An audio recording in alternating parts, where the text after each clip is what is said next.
찬양대로 주님만을 찬양합니다. 이 시간 주의 말씀만이 온전히 선포될 수 있도록 은혜로 함께하여 주시옵고, 주님 이 시간을 주님께서 주관하여 주셔서 주의 진리의 말씀만이 전달될 수 있도록 우리에게 은혜를 내려 주시옵소서. 하나님께서 함께해 주실 것을 믿사오며 감사드리며 살아계신 우리 주 예수 그리스도의 이름으로 기도드립니다. 아멘. 오늘부터 제가 오후 예배나 수요 예배 설교를 할 때에는 산상수훈에 대해서 앞으로 쭉 다루려고 합니다. 산상수훈은 신약성경 첫 번째 책인 마태복음에 주로 나옵니다. 오늘은 산상수훈에 들어가기에 앞서가지고 먼저 산상수훈의 전체적인 주제를 약간 다뤄보겠습니다. 산상수훈은 산 위에서 베풀어 주신 가르침이라는 의미입니다.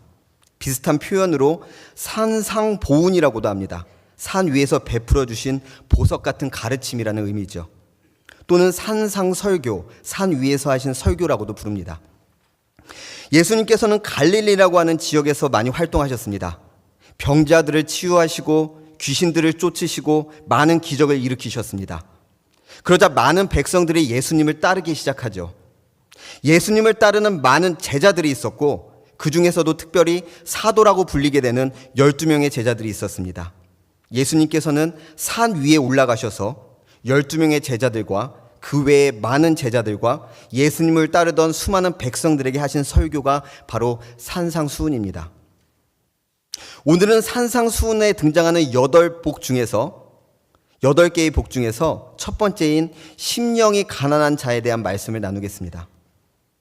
오늘 본문은 우리에게 상당히 익숙한 말씀입니다. 심령이 가난한 자, 심령이라고 번역을 해놓아서 의미가 확 와닿지 않을 수 있는데요, 쉽게 풀면 영적으로라고 번역하면 됩니다. 영적으로 가난한 사람은 축복을 받을 것입니다. 왜냐하면 천국이 그런 사람들의 것이기 때문입니다. 라고 해석하시면 됩니다. 그러면 영적으로 가난하다는 것은 어떤 것을 말하는 걸까요? 말 그대로 가난한 것입니다. 가난하면 돈이 없고 돈이 필요하고 돈을 간절히 원하게 되는 것과 마찬가지로 영적인 어떤 것이 없는, 영적인 어떤 것이 필요한, 영적인 어떤 것을 간절히 원하는 상태가 바로 영적으로 가난한 상태입니다. 예수님께서는 우리가 영적인 어떤 것이 없다는 것을 인식하고, 우리는 영적인 것이 필요하구나 라고 생각하고 그 영적인 것을 간절히 원하는 상태가 됐을 때 너희들은 지금 복을 받은 것이라고 말씀하고 계신 것입니다.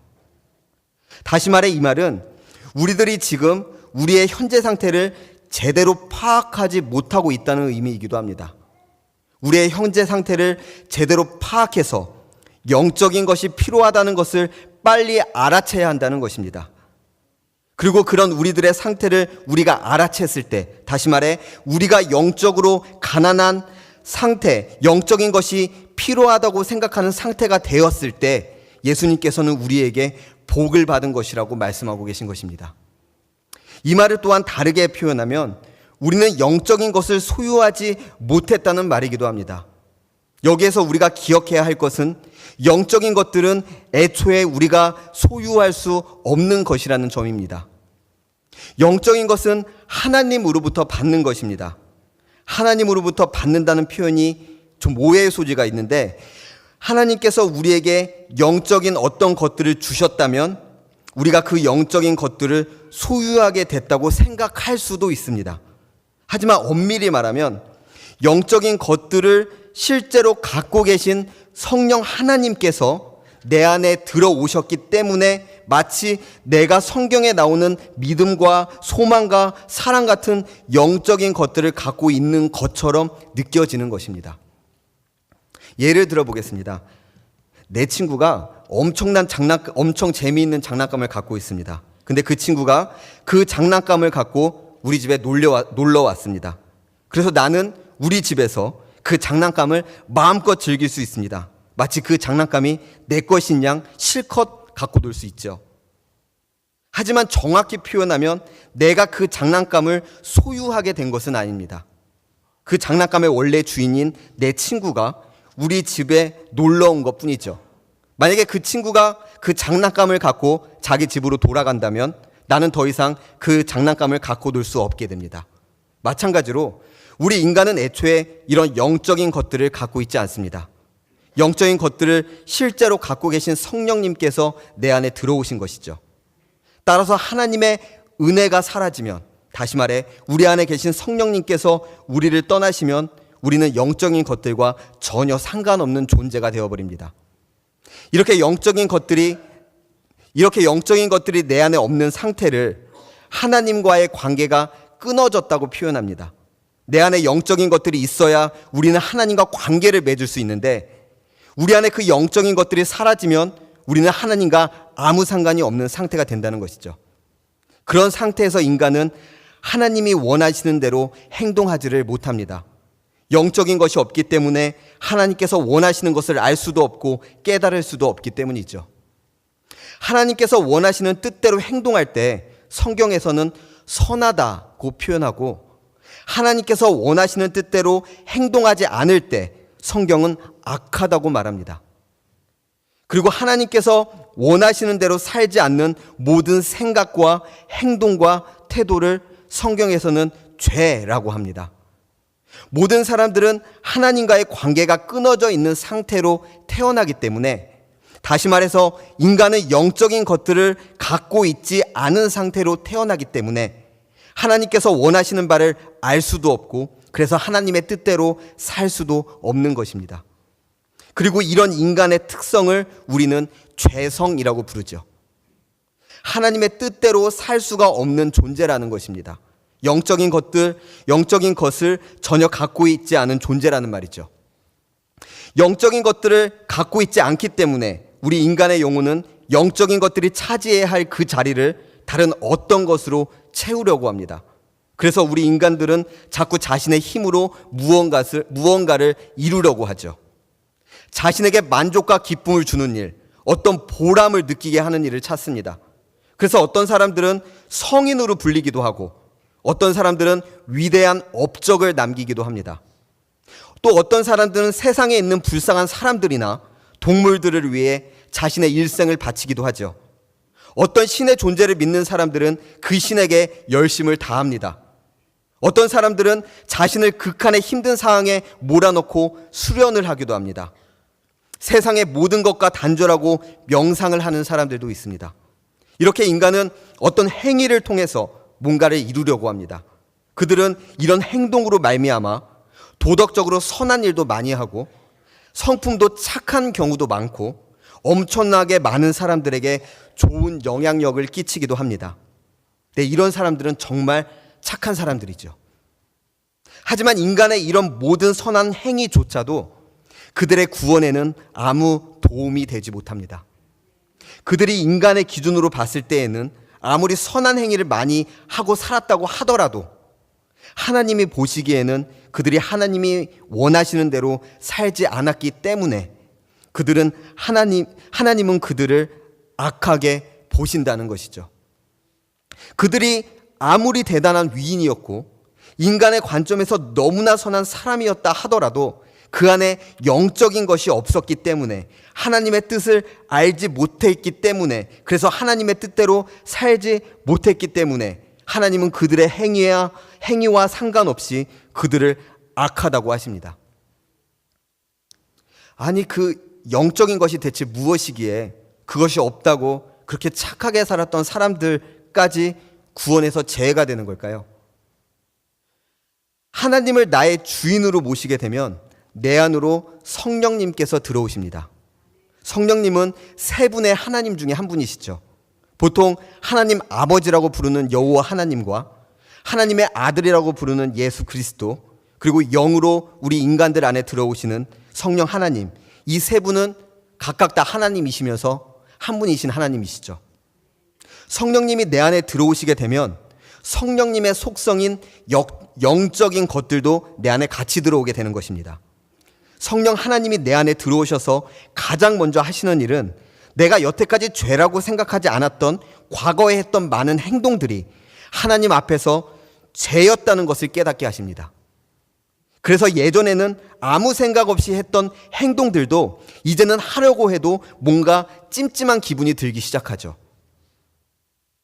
무엇이 하나님이 기뻐하시는 일이고 무엇이 하나님이 분노하시는 일인지 예전보다 더욱 선명하게 구분되기 시작합니다.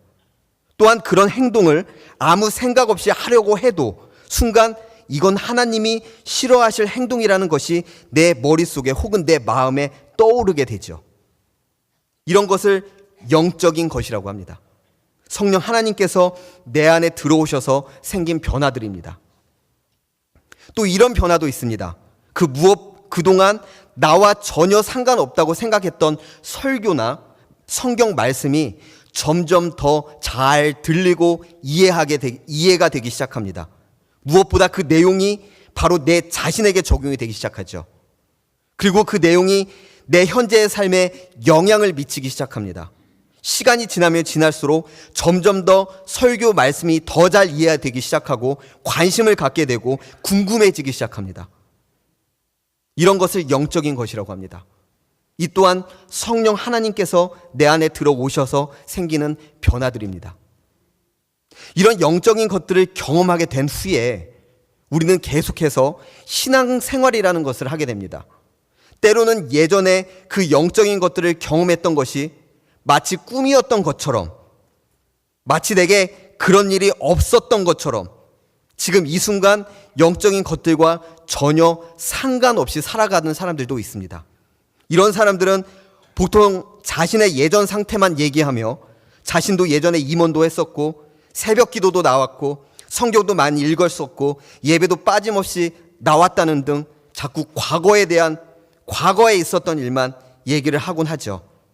하지만 그런 시간이 길어지면 길어질수록 지금 이 순간 영적인 것들을 경험하지 못했고 과거에 경험했던 영적인 것들을 말할 수밖에 없는 상태를 계속 유지하며 살아갈 때 그 사람들은 점점 하나님과 상관없는 사람이 되어가는 것입니다.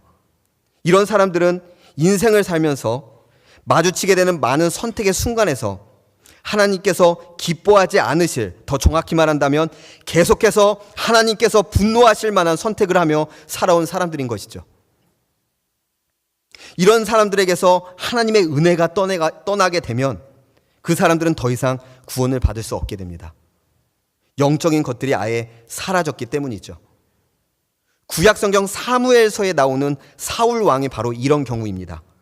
사울 왕은 결국 하나님께 버림을 받게 됩니다.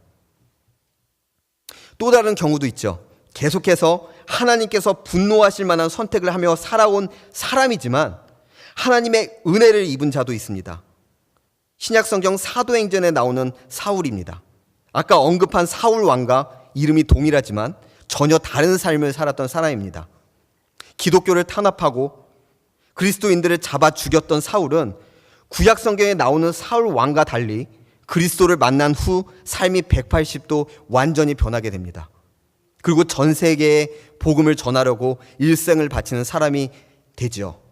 이 사울은 나중에 로마식으로 이름을 바꾸게 됩니다. 그가 바로 사도 바울입니다. 여기에서 우리는 또 한 가지를 배우게 됩니다. 사울 왕도 하나님의 말씀을 거절하며 살았고 사도 바울도 하나님께서 세운 교회를 탄압하며 심지어 성도들을 잡아 죽이며 살았었습니다. 두 사람 다 하나님 앞에서 똑같은 죄인이었습니다. 누가 더 착한 일을 더 많이 했다거나 하나님께서 보시기에 기쁜 일을 더 많이 한 것도 없습니다. 차이는 단 하나뿐이죠. 하나님의 은혜를 받느냐 받지 못했느냐의 문제입니다. 여기서 인간이 할 수 있는 것은 아무것도 없습니다. 우리 인간은 하나님 앞에 당당히 내밀 수 있는 패가 하나도 없다는 말입니다. 우리 인간이 할 수 있는 것이라고는 하나님 앞에 무릎을 꿇고 주님 저를 불쌍히 여겨 주시옵소서, 하나님 제게 은혜를 베풀어 주시옵소서, 이렇게 기도하는 방법 외에는 할 수 있는 것이 하나도 없습니다.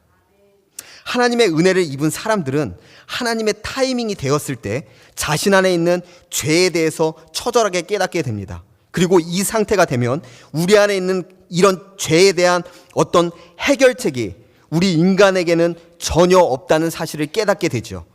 그래서 자신 안에 있는 죄에 대해서 우리 인간은 아무것도 할 수 없다는 것을 처절하게 깨닫고 자신의 그런 무능함과 무기력함을 한탄하며 하나님께 도움을 구하게 됩니다.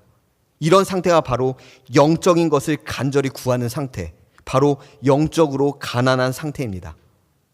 우리 안에 있는 죄의 문제를 해결하기 위해서 영적인 어떤 것이 필요하다고 느끼게 되고 그런 영적인 어떤 것을 주실 분은 오직 하나님뿐이라는 사실을 깨닫게 된 상태가 바로 영적으로 가난한 상태라는 것입니다.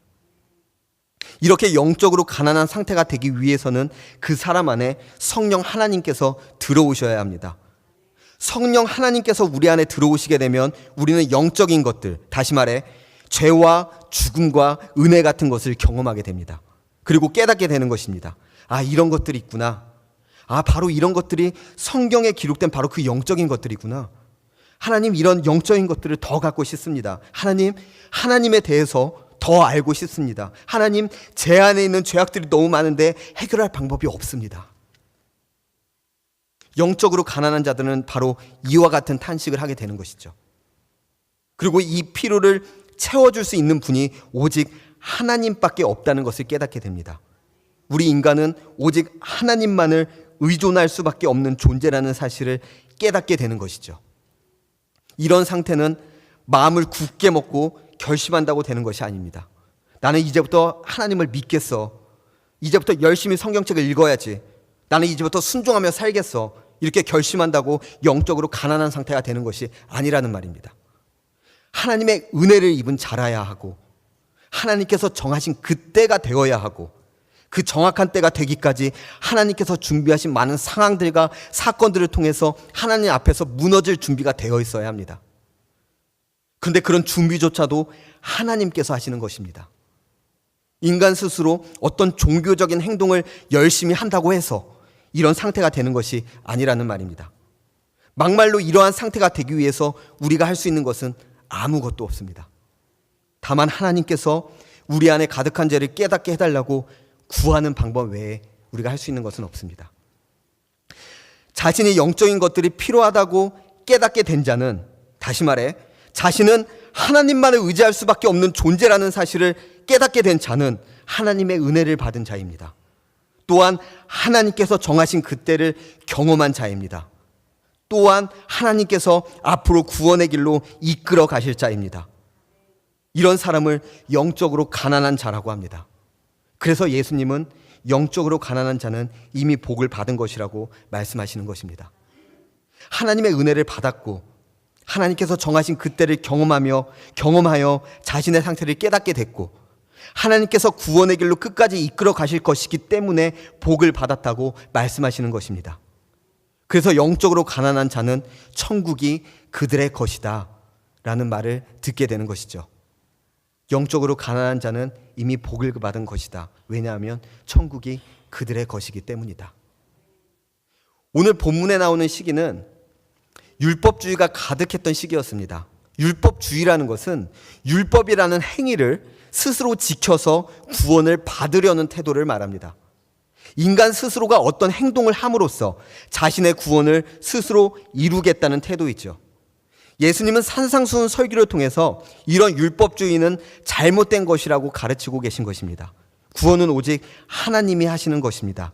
인간의 어떤 행위가 구원에 영향을 미치지 못합니다. 인간이 할 수 있는 것이라고는 하나님께 은혜를 구하는 것뿐입니다. 그러면 하나님께서는 왜 우리를 이런 상태로 만드시는 걸까요? 왜 우리를 영적으로 가난한 상태로 만드시고 구원으로 이끄시는 걸까요?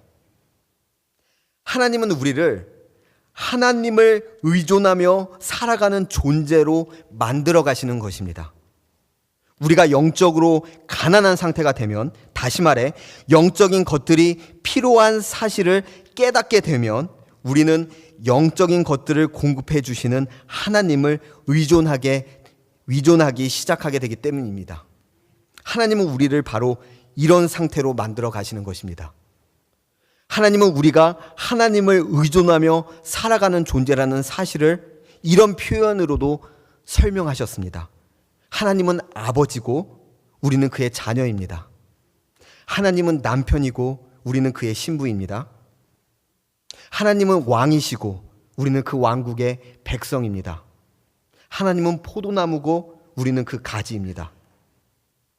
하나님은 우리가 인생을 살아가면서 우리 인간은 하나님을 절대적으로 의존할 수밖에 없는 존재라는 사실을 깨닫길 원하십니다. 그리고 이것이 우리 인간들에게 이 인생이라는 것이 주어진 이유이기도 합니다.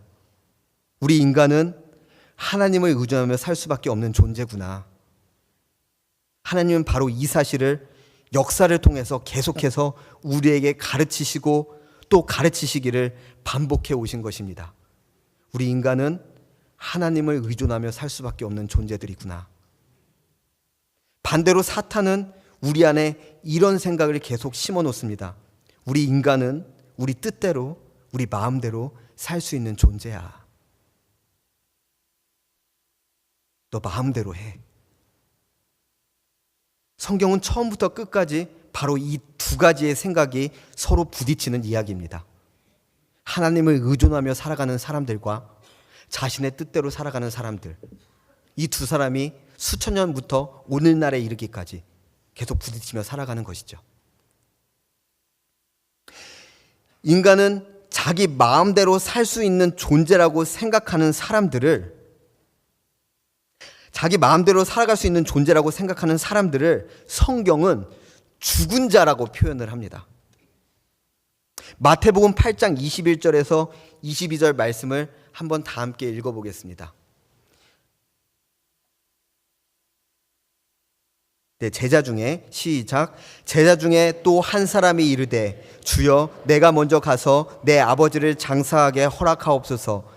예수께서 이르시되 죽은 자들이 그들의 죽은 자들을 장사하게 하고 너는 나를 따르라 하시니라. 요한복음 5장 24절에서 25절 말씀입니다. 네, 읽겠습니다. 내가 진실로 진실로 너희에게 이르노니 내 말을 듣고 또 나 보내신 이를 믿는 자는 영생을 얻었고 심판에 이르지 아니하나니 사망에서 생명으로 옮겼느니라.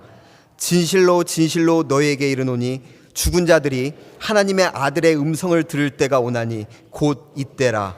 듣는 자는 살아나리라. 아멘. 하나님께 의존해야 한다는 사실을 모르고 살아가는 모든 사람들을 성경은 죽은 자들로 표현합니다. 그래서 십자가 사건이 벌어지는 것입니다. 이 땅은 하나님만 의존해야 한다는 사실을 모르고 살아가는 죽은 자들의 세상입니다. 그런데 이 땅에 하나님만 의존해야 한다는 사실을 알고 있는 살아계신 예수님이 오신 것입니다. 죽은 자들은 그 살아계신 예수님을 싫어하고 죽여버리려고 합니다. 살아계신 예수님은 하나님만을 의존해야 한다는 사실을 알았기 때문에 하나님께 기도하고 하나님께서 죽으라고 명령하셨기 때문에 그 명령에 순종을 하십니다. 그래서 살아계신 예수님은 하나님께 순종하여 죽은 자들에게 죽임을 당하게 되죠. 그러자 하나님께서 자신에게 순종한 그 예수님을 다시 살리십니다. 이것을 부활이라고 합니다. 그리고 이 법칙은 이제 우리에게도 그대로 적용이 되는 것입니다. 하나님만 의존해야 한다는 사실을 모르던 우리는 다들 죽은 자들이었습니다. 그런데 그런 우리에게 예수님께서 이렇게 말씀하시는 것입니다. 너희들은 다 죽은 자들이다. 너희들이 살아나려면 이 땅에서 나처럼 다 죽어야 해. 그러면 하나님께서 너희도 나처럼 살려주실 것이다. 그래서 그리스도인들은 이 땅을 살아가면서 죽는 연습을 하게 되는 겁니다. 성경의 표현을 빌리자면 자기 십자가를 지는 것이고 자기를 부인하는 것이고 이 땅에 정착해서 사는 것이 아니라 나그네처럼 이 땅은 잠시 머물다 가게 되는 것이라는 사실을 깨닫고 살아가는 것입니다. 그리고 자신을 죽이게 됩니다. 자신을 죽인다는 것은 자살을 한다는 말이 아니라 자기 인생을 자기의 뜻대로 살아가는 것이 아니라 자기 마음대로 살아가는 것이 아니라 자신의 생각과 의지를 죽이고 하나님만 의존하며 살아가는 것을 말하는 것입니다. 그렇게 살아가면 하나님께서 우리를 살리십니다. 우리 안에 영적인 것들을 갖게 됩니다. 하늘 나라를 소유하게 됩니다. 구원을 받게 됩니다. 이것이 바로 부활을 살아가는 자들이고 그리스도인들을 말하는 것이고 팔복에서 말하는 그 8가지의 복을 말하는 것입니다. 자신을 죽이고 하나님을 의지하며 살아감으로 다시 태어나는 것, 이것이 부활 신앙입니다. 그리고 이런 상태를 다시 태어남, 거듭남이라고 합니다. 기독교의 가장 핵심적인 교리이죠. 성경은 바로 이런 삶을 우리에게 가르치는 것입니다. 이런 삶을 살기 위한 가장 기초가 바로 영적으로 가난해지는 것입니다. 하나님의 은혜를 받아서 영적인 것들이 내게 정말로 필요하다는 사실을 깨닫게 되는 것입니다. 하나님만을 의존하는 삶을 살도록 우리를 만들어 가시는 것입니다. 이것이 바로 구원입니다. 우리 남부교회 성도님들도 이런 부활 신앙으로 살아가시길 바랍니다. 하나님께서 우리 모두에게 은혜를 베풀어 주셔서 우리가 영적으로 가난해질 수 있도록, 이 영적인 것들이 우리에게 반드시 필요하다는 사실을 깨닫게 될 수 있도록 우리를 변화시켜 주시기를, 그래서 우리가 모두 영적으로 가난한 자가 되기를, 그래서 우리가 나중에 천국에서 함께 볼 수 있기를 바라겠습니다. 기도하겠습니다. 하나님, 오늘 우리는 팔복 중에서 영적으로 가난함에 대해 배웠습니다. 하나님, 이것을 위해서 우리가 할 수 있는 것이 아무것도 없습니다. 하나님, 우리를 불쌍히 여겨 주시옵소서.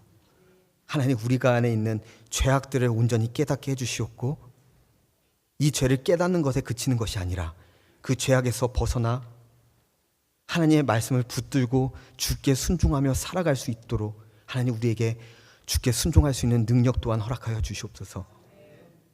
이런 것들이 우리한테 없을 때 우리는 영적인 것들의 필요성을 못 느끼고 다른 것들로 우리의 인생을 채워가려고 합니다. 그게 돈이 될 수도 있고 권력이 될 수도 있고 인맥이 될 수도 있고 지식이 될 수도 있고 그 어떤 것이 될 수도 있는데, 하나님이 바라시는 것은 우리가 영적으로 가난해짐으로 우리는 하나님만을 의존할 수밖에 없는 존재라는 사실을 깨닫는 것인 줄 압니다. 하나님, 우리를 그런 존재로 변화시켜 주시옵소서. 하나님께서 우리를 불쌍히 여겨주셔서 우리를 그런 존재로 변화시켜 주실 줄을 믿사오며 간절히 바라오며 예수 그리스도의 이름으로 기도드립니다. 아멘.